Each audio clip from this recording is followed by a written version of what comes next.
exposição na carta do apóstolo Paulo aos Filipenses, encerrando hoje o capítulo 1. Bom, as crianças que estão no culto, durante a manhã elas permanecem conosco no culto, né? E recebem uma folhinha como essa, com algumas atividades aí para serem feitas ao longo da palavra, né? Então, os responsáveis aí pelas crianças que possam nos ajudar e ajudar a criança também aí ao longo da mensagem, tá bom? Bom, como eu disse, a gente está expondo a carta do apóstolo Paulo aos Filipenses. Hoje nós encerramos o capítulo 1 e, pela graça do Senhor, a gente vai falar sobre esse tema, 3 necessidades da vida cristã. E para isso eu quero ler com você Filipenses capítulo 1, a partir do verso 27, na verdade do verso 27 até o verso 30, tá bom? Então, Filipenses capítulo 1, do verso 27 ao verso 30, diz assim o texto: acima de tudo, vivam de modo digno do evangelho de Cristo, para que, ou indo até aí para vê-los, ou estando ausente, eu ouça a respeito de vocês que estão firmes em um só espírito, como uma só alma, lutando juntos pela fé do evangelho, e que em nada se sentem intimidados pelos adversários, pois o que para eles é prova evidente de perdição, para vocês é sinal de salvação, e isto da parte de Deus, porque vocês receberam a graça de sofrer por Cristo, e não somente crer nele, pois vocês têm o mesmo combate que viram em mim, e que agora estão ouvindo que continuo a ter.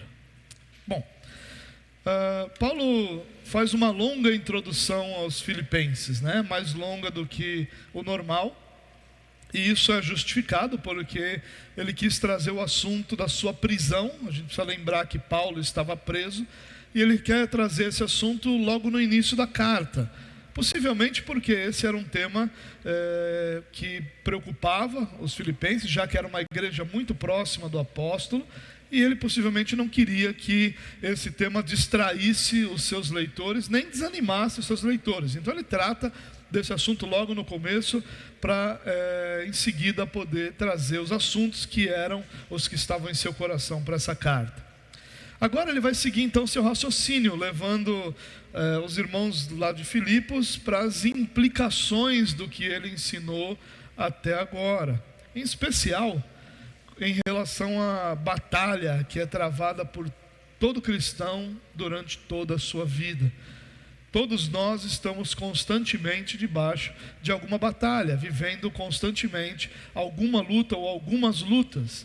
Algumas delas têm contextos mais espirituais mais claros, outras parecem lutas muito mais sociais, mas todas elas vão ter o seu fundo, o seu fundamento espiritual. Então, Paulo, ao nos apresentar esse trecho que nós lemos agora, ele vai fazer a transição da introdução que ele fez para os temas que ele vai tratar mais a fundo na carta. E aqui eu chamei essa mensagem de 3 necessidades da vida cristã, porque é o que Paulo vai destacar para tirar o coração dos filipenses da sua prisão e do seu sofrimento, e colocar o coração deles no lugar certo, que era focado naquilo que é a vida cristã de cada um e da igreja. Então eu queria dar uma olhada nesse texto com um pouquinho mais de carinho com você.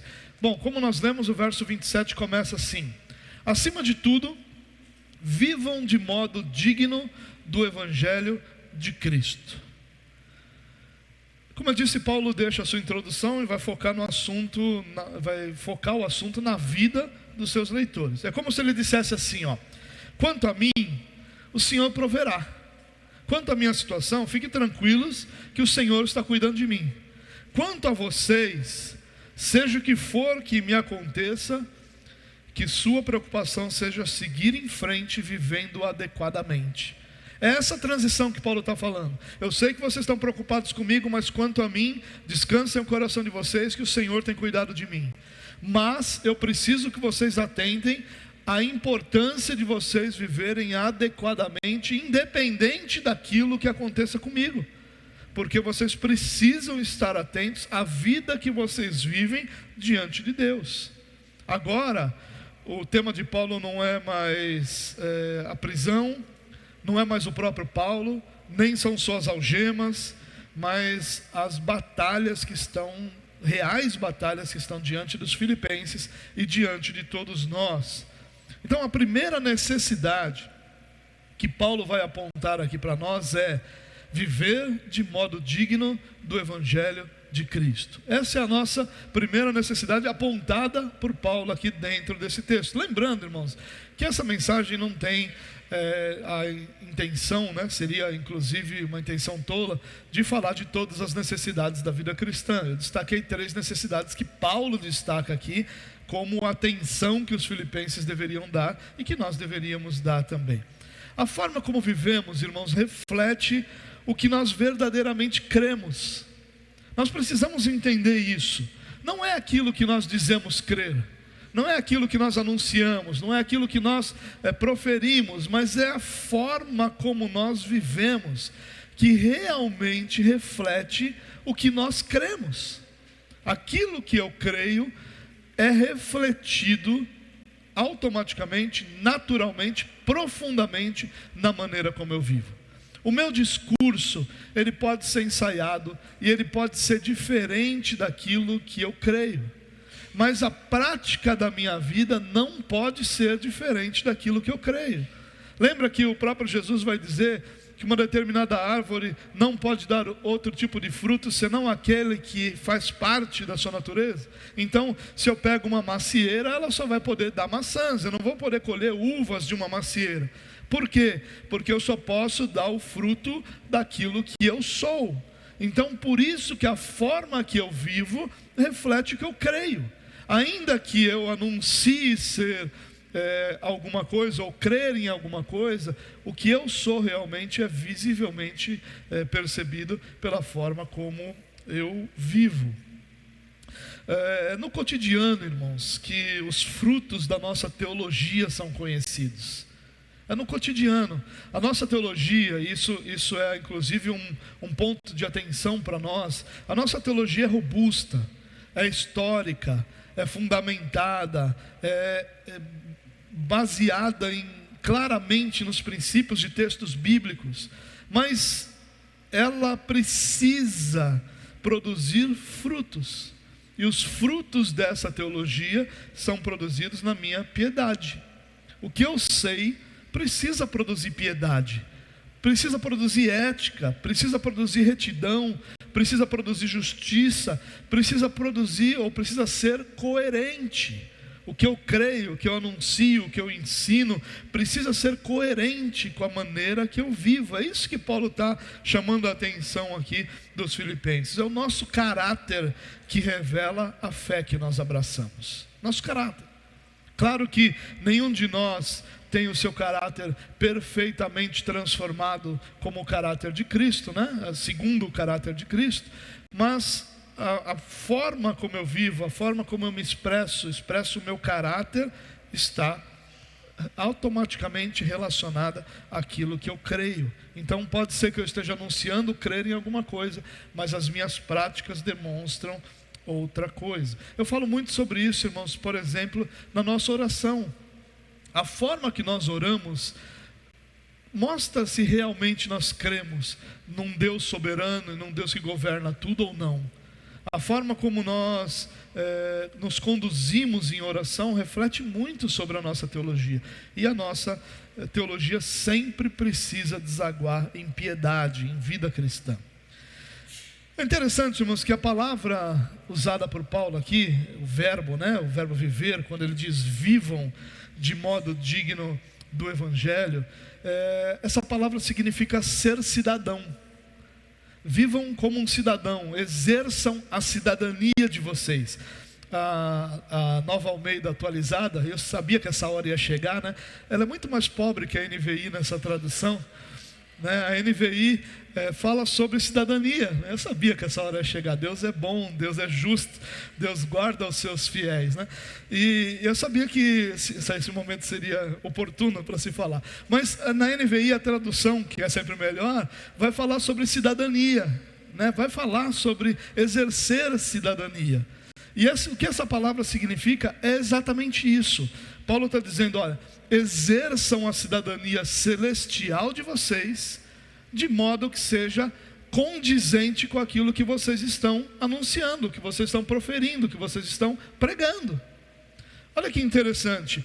Por que Paulo usa essa palavra? Por que ele não está dizendo se conduzam ou vivam mesmo, o verbo viver no sentido de tenham a sua vida natural, mas ele está dizendo exerçam a cidadania. Por que Paulo faz isso? A gente falou na primeira mensagem, e você tem ela no YouTube para você rever se você quiser. Paulo está escrevendo de Roma, provavelmente, né? A gente não tem 100% de certeza, mas a tradição indica que era de Roma que ele estava escrevendo. E ele está escrevendo para uma colônia romana. Então, a questão da cidadania romana está muito presente aqui. O fato do próprio Paulo ser cidadão romano que o levou a Roma. Se ele não fosse um cidadão romano, ele não teria acesso às instâncias superiores para que o seu julgamento fosse menos focado ali no local e mais justo.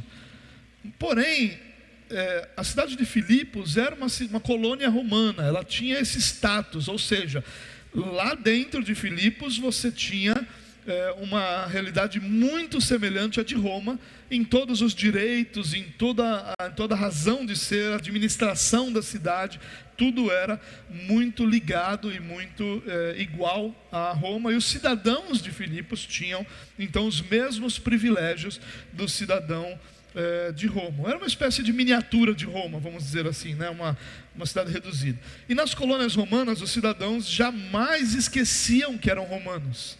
Eles falavam latim, usavam vestimentas latinas, davam aos seus magistrados, aos seus governantes, títulos latinos.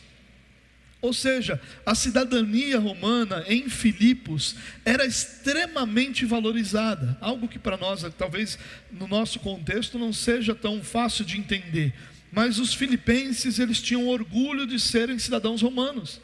E eles usufruíam dos mesmos direitos dos cidadãos que moravam em Roma.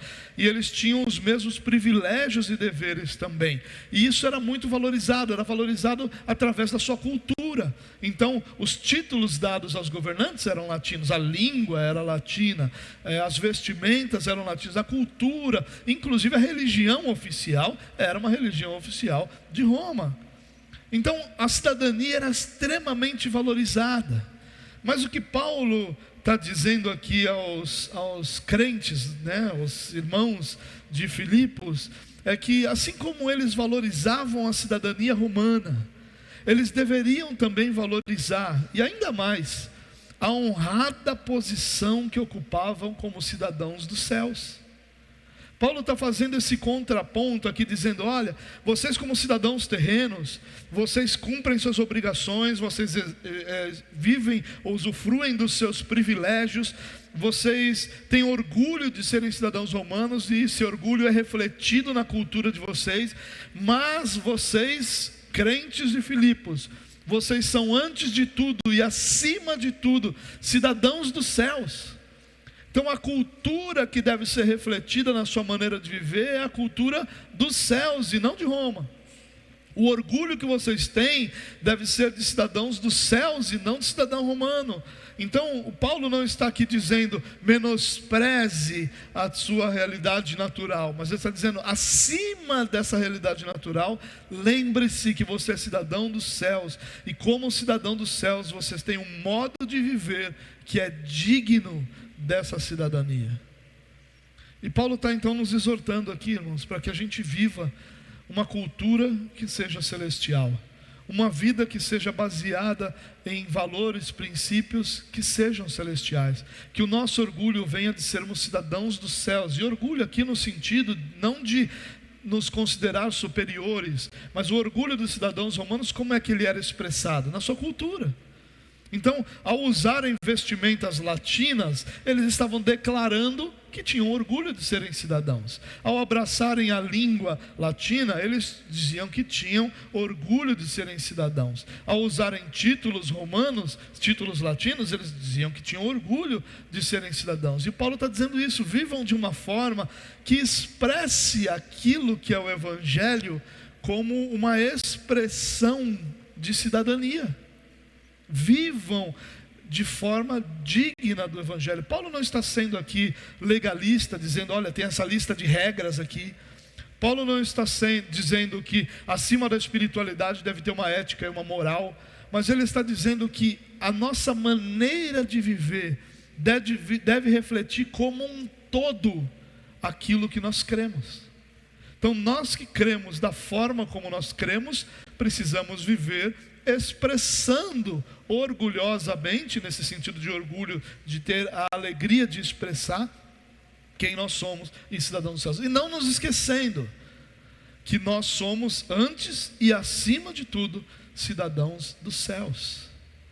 Toda a nossa vida terrena tem sua importância, tem seu valor, mas ela não é o fim principal. Ela não é o alvo, ela não é a realidade eterna. Então nós precisamos sim dar atenção, mas nós não podemos deixar de expressar, acima de tudo, uma vida, um viver de modo digno do Evangelho. De modo que os princípios e valores do Evangelho não apenas sejam abraçados mentalmente ou no nosso discurso, mas que sejam internalizados como quem eu sou, que moldem meu caráter, que permitam que as minhas expressões reflitam aquilo que eu realmente creio. E aí Paulo continua dizendo, olha, para que, ou indo até aí para vê-los, ou estando ausente, eu ouço a respeito de vocês que estão firmes em um só espírito, como uma só alma, lutando juntos pela fé do Evangelho. Ele continua dizendo por que ele está exortando ali a uma vida que seja digna do Evangelho. Paulo vai expor um pouquinho mais adiante, nos capítulos 2 e no capítulo 2 e no capítulo 4, que a igreja de Filipos passava por um problema, ou por um ataque interno, que era a quebra de comunhão. Ele vai tratar isso, no capítulo 2 e no 4 ele vai falar muito de unidade. Mas esse era o primeiro problema, a primeira luta de Filipos. Eles estavam tendo uma quebra de comunhão. A igreja de Filipos fazia a obra de Deus, mas eles faziam divididos, não havia uma unidade. Eles não abraçaram, eles abraçaram uma causa em comum, mas eles não trabalhavam juntos por essa causa em comum. Eles tinham todos um mesmo alvo, mas cada um deles tinha uma maneira completamente diferente de enxergar como isso deveria ser feito. E isso estava causando esse primeiro problema que Paulo vai tratar, que é a quebra de comunhão. E Paulo vai exortá-los a estarem firmes, olha, em um só espírito, como uma só alma, lutando juntos pela fé evangélica. E essa é a segunda necessidade da vida cristã que Paulo vai apresentar aqui: viver em unidade. E esse é um grande desafio para nós, irmãos. Já falei muitas vezes aqui, as nossas histórias são completamente diferentes. Se nós pegássemos alguns pontos, primeiro, a sua criação. Todos nós temos histórias completamente diferentes de criação. Aí se nós pegássemos de repente sua formação profissional, as nossas histórias são muito diferentes. E se nós pegássemos aquilo que você pensa para a sua vida, o que você quer para a sua vida, o que você está batalhando para a sua vida, nós vamos ter muitos focos diferentes. Então, irmãos, nós somos diferentes em praticamente tudo. A única coisa que nos une é o Evangelho. Só que o que Paulo está dizendo aqui é que o Evangelho deve ser suficiente para nos unir. Mesmo sendo a única coisa dentro de tantas outras coisas que nos unem, é claro que a gente tem algumas afinidades, gostos parecidos, né?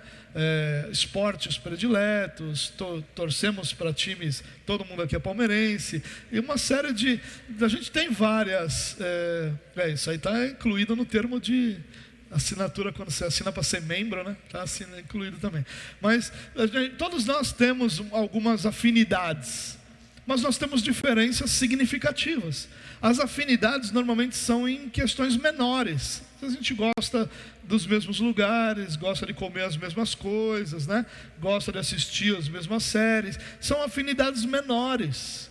As afinidades maiores, elas são difíceis, né? Termos a mesma profissão, termos a mesma visão de família, termos a mesma história de criação. Isso é mais difícil de sermos parecidos ou de termos a mesma realidade. Mas Paulo está dizendo que mesmo que nas coisas grandes nós tenhamos dificuldade de termos uma história semelhante, o Evangelho é suficiente para nos unir, porque nós somos unidos num propósito. E unidos em propósito, nós conseguimos trabalhar juntos, conseguimos cumprir nossa missão como cristãos e como igreja, juntos e para a glória de Deus. Viver em unidade, irmãos, é um grande desafio da igreja, e não é de hoje. Várias das cartas de Paulo precisam tratar desse assunto. Aliás, várias das histórias e dos momentos do Novo Testamento vão tratar disso. Logo no início, a instituição dos diáconos, ela acontece primordialmente por uma quebra de unidade. As viúvas de um grupo estavam sendo servidas e outras sendo consideradas deixadas de lado. Por isso vem a diaconia, para poder organizar isso. Mas o que desde esse início da igreja nós aprendemos? Que sempre é possível organizar para que as diferenças sejam superadas pelo propósito. Nós temos uma missão de, como igreja, proclamar o Evangelho, edificar a vida das pessoas, e nós precisamos fazer isso. E é claro que nós pensamos de formas diferentes, é claro que a administração de cada um de nós é diferente, e normalmente quem está fora da administração consegue ter uma percepção aparentemente melhor. Por que não faz assim, assim, assim? E quem está lá dentro sabe de todas as limitações que impedem de fazer assim, assim. E aí essas diferenças acabam sendo acentuadas. Isso é no nosso trabalho, não é? O que nós costumamos dizer? Que os mais incapazes alcançam os cargos maiores das empresas. Nós não falamos isso costumeiramente? Quem de nós nunca reclamou de um gerente? Não olhou o gerente falando, não sei como esse camarada está lá, né? Porque nunca resolve nada. A gente percebe isso. Não sei se nós temos razão ou não. Se de repente esse gerente fala, olha, a única maneira de me conduzir é assim, porque eu tenho essa limitação, que não são públicas, e que as outras pessoas que estão abaixo de mim não percebem essas limitações. Por conta de não perceber essas limitações, acham que poderiam fazer uma coisa que é impossível ser feita. Pode ser, mas o fato é que nós pensamos diferente. Mas o pensamento diferente não pode nos impedir de cumprir a missão juntos. Nós temos uma missão, nós temos um alvo, e nós precisamos ter uma unidade de propósito. Olha o que Paulo fala aqui. Ele fala de unidade de mente e coração, de sentimentos, de alma, no trabalho e na fé. E eu entendo, irmãos, que a nossa maneira de unidade, ela passa pela teologia. Aliás, ela tem o seu alicerce na teologia. É a partir da teologia que nós vamos ter a compreensão da nossa missão, e com a compreensão da nossa missão nós vamos ter o nosso trabalho. E aí vários ministérios vão ser desenvolvidos a partir da missão.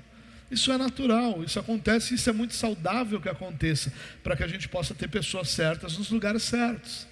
Mas se nós não tivermos esse interesse, esse desejo, essa dedicação para a unidade, ela não vai acontecer naturalmente. Sabe o que acontece naturalmente? Nós nos unimos a pessoas semelhantes a nós. Nós nos unimos a pessoas que pensam de modo semelhante. E esse pensamento de modo semelhante acaba nos aproximando de determinadas pessoas. E aí nós então deixamos de participar do todo, de ter uma unidade, porque nós acabamos nos acomodando a pessoas com pensamentos e ideais parecidos com o nosso. Paulo está dizendo que não. Ele está dizendo aqui, quer eu vá até vocês e veja, ou quer eu não possa ir e ouça sobre vocês, o que eu quero saber é que vocês estão firmes em um só espírito, como uma só alma, lutando juntos pela fé do Evangelho. A unidade, irmãos, é muito mais importante do que nós conseguimos pensar, porque nós conseguimos tocar a nossa vida quase que isoladamente, com uma ou outra intervenção apenas. E aí nós achamos que por conta disso está tudo bem, eu consigo tocar a minha vida, não preciso de aproximação, não preciso de comunhão, não preciso estar junto de pessoas, porque eu estou conseguindo seguir adiante. Mas o que eu não percebo é o que eu estou deixando de experimentar. Porque não tem problema, mas o fato de não ter problema não quer dizer que não poderia ser muito melhor. O fato de eu ter uma boa comida em casa não significa que a comida não poderia ser melhor. O fato de eu ter uma roupa que supre minhas necessidades não quer dizer que eu não poderia ter uma roupa muito melhor, muito mais confortável. O fato de nós termos realidades na nossa vida que funcionam não quer dizer que nós não poderíamos experimentar realidades muito melhores e que nos abençoassem muito mais. A unidade é uma dessas realidades. Sem ela, as coisas parecem funcionar bem, mas com ela eu experimento algo que eu não consigo experimentar individualmente, que é aquilo que Deus produz na comunidade da fé. E Paulo segue então, a partir do verso 28, aí ele vai tratar de um assunto só, ele diz assim, e que em nada se sentem intimidados pelos adversários. Então ele fala, quer eu vá até vocês, quer eu ouça falar, o que eu quero saber é que vocês estão trabalhando em unidade e que não se sentem intimidados pelos adversários. E aí ele vai desenvolver essa ideia, pois o que para eles é prova evidente de perdição, para vocês é sinal de salvação, e isto da parte de Deus. Porque vocês receberam a graça de sofrer por Cristo, e não somente de crer nele, pois vocês têm o mesmo combate que viram em mim, e que agora estão ouvindo que continuo a ter. Por fim, Paulo vai falar de uma terceira necessidade, a necessidade de viver corajosamente diante das adversidades. Irmãos, eu disse que Paulo apresentava aos filipenses, ou tratava com os filipenses, das ameaças, que era a quebra da comunhão. Mas Paulo apresenta uma segunda ameaça, que era uma ameaça real também, que era a perseguição. A segunda vai ser o foco de Paulo nesse trecho que a gente acabou de ler.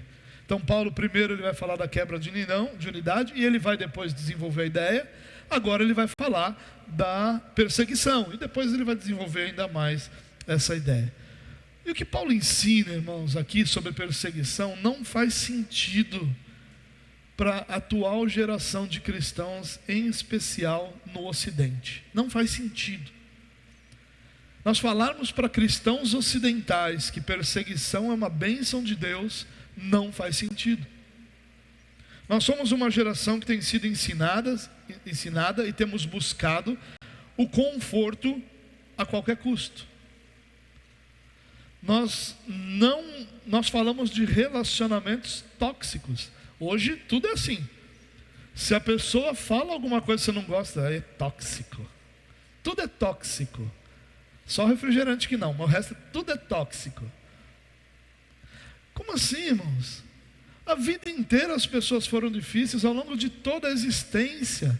É nós que somos fracos, e as pessoas não podem falar nada, porque a gente se melindra. Nós é que somos melindrosos, nós é que somos fracos, e não conseguimos ouvir ninguém falando aquilo que pensa. E quando alguém fala o que pensa, nós o chamamos de tóxico. Por que ele é tóxico? Porque ele falou que você não gostaria? Porque ele falou que você não queria? Ou porque ele exerceu a autoridade que ele tinha para falar o que ele pensava sobre você, e você, frágil, não consegue ouvir? Por que alguém é tóxico? É claro, não estou dizendo que não existem relacionamentos tóxicos. Existem relacionamentos abusivos, eu acho que esse é o nome mais correto. É claro que existem. Mas o que a gente chama de tóxico é apenas um rótulo de gente fraca, que não consegue se relacionar com pessoas que pensam, que falam e que expressam suas opiniões de forma diferente das deles. Todo mundo pensa de uma determinada forma, e se você estiver debaixo da autoridade de alguém que pensa diferente de você, você vai ouvir sim, filho. Não tem o que falar, não tem o que fazer. Os filhos, né, que falam que às vezes os pais são tóxicos, os pais estão lá para isso. A nossa função como pais não é que os nossos filhos nos amem, é que os nossos filhos se tornem homens de Deus, mulheres de Deus. Essa é a nossa função. Se eles nos amarem, um bônus maravilhoso. Mas se eles não nos amarem e forem homens de Deus, glória a Deus, cumpri minha missão. É isso que nós queremos. É isso que nós tivemos que ser tóxicos. Vamos ser tóxicos, sim. Vamos falar, vamos limitar, vamos dizer o que tem que ser dito, vamos fazer o que tem que ser feito, mesmo que isso mexa na fragilidade dessa geração atual. E Paulo está fazendo isso aqui. Essa mensagem de Paulo aqui é extremamente inconveniente para a nossa geração. Paulo está falando sobre suportar sofrimentos, irmão. Paulo não está falando sobre se livre desses relacionamentos tóxicos. Tem alguém te perseguindo no seu trabalho. Ai, filho, sai do trabalho, você não precisa disso. Você não precisa passar por isso. Eu não criei filho para passar por isso. Como assim? Paulo está falando suporte à perseguição. É claro que Paulo está falando de uma perseguição que era pelo evangelho, né? Não porque o camarada é mala no trabalho lá e quer ser folgado e por isso é perseguido. Não, está falando sobre por causa da sua postura, por causa dos seus princípios, por causa de quem ele é. E Paulo está dizendo ali, suporte a perseguição, suporte os sofrimentos, considere, e quando Paulo fala isso, irmãos, é difícil, considere os seus sofrimentos um privilégio por amor a Cristo. Ele exorta os filipenses a lembrar que tudo vem de Deus, irmãos, inclusive as perseguições, inclusive as nossas adversidades. E aí o que Paulo está dizendo é, não se intimide por causa dos seus inimigos, não se intimide por causa daquilo que hoje causa um desconforto a você, causa problemas a você, porque Deus continua sendo soberano mesmo no meio desse desconforto. E esse desconforto vai cumprir um propósito de te fortalecer, de te aproximar do Senhor, de moldar seu caráter. Não se intimide com relação às lutas e batalhas que estão diante de você. Você não as luta sozinho, o Senhor está contigo. O Senhor luta as batalhas com você e por você. O sofrimento por causa do Evangelho, irmãos, não é acidental, mas um alto privilégio. É o que Paulo está dizendo aqui. Nada menos do que um dom da graça de Deus. Os termos usados por Paulo aqui são traduzidos por verbos comuns a nós, né? Mas são verbos militares. Paulo usa aqui expressões militares nesse trecho do 27 ao 30. E ele usa isso para falar sobre batalha mesmo, sobre a luta mesmo. Talvez até por ser uma colônia romana, né? E está mais acostumado ali com toda a guarda romana, né? Então era muito mais fácil ali para ele falar desses termos militares. Mas a intenção é lembrar aos filipenses e a nós que a vida cristã não é outra coisa senão uma contínua batalha com inimigos em várias frontes. Tem uma frase muito comum aí que diz que a vida não é um morango, né? Não sei se você já ouviu essa frase, né? Life is not a strawberry, né? Então o pessoal costuma postar essa frase, mas é isso, a vida não é morango, né? Por que a vida morango é gostoso, macio e baixa caloria? A vida não é assim, irmão. A vida é dura, azeda e tudo que é bom engorda. É a vida. Ela não é fácil. Ela não é tranquila. A vida é difícil. A vida ela bate, e bate doído. Como dizia o grande filósofo Rocky Balboa, é sobre o quanto a gente aguenta apanhar. Essa é a realidade da vida, irmãos. E Paulo está dizendo isso aqui para os filipenses. Olha, o que vocês viram passar, e estão vendo que eu continuo passando, essa é a batalha de vocês também. Paulo está dizendo para os filipenses, essa batalha não é só minha. Não sou só eu que passo por perseguição. Claro, Paulo estava numa situação diferente, estava preso, prestes a ser julgado, poderia ser condenado à morte. E alguns dos filipenses ali estavam longe disso. Mas ele está dizendo, a batalha é a mesma. Todos nós temos as nossas adversidades, ainda que em níveis e batalhas diferentes. Mas o mais importante, irmãos, não é menosprezar a sua batalha, não é isso, não é dizer que a minha batalha é fácil, não é nada disso, que nenhuma é, por mais simples que possa parecer para quem está do seu lado, mas nenhuma batalha é fácil, todas elas têm sua grandeza em nossa vida, e a questão não é menosprezar, não é te chamar de fraco porque você não suporta, não é isso, mas é te chamar de fraco porque você não confia, essa é a questão. A questão de Paulo aqui não é, essa batalha não é nada, vocês vão tirar de letra, fiquem tranquilos, não é isso. Ele não está dizendo, olha, lá no seu interior tem uma força que quando ela vier vai ser como um leão rugindo e você vai vencer, não é isso que ele está dizendo. O que Paulo está dizendo aqui é, essa batalha sim é dura, é angustiante, eu tive que tratar desse assunto, vocês estão desanimados ou estão preocupados por causa disso, mas eu não estou sozinho, quanto a mim o Senhor proverá. É isso que Paulo está dizendo para os filipenses, e é isso que ele está dizendo para cada um de nós, quanto a nós o Senhor proverá.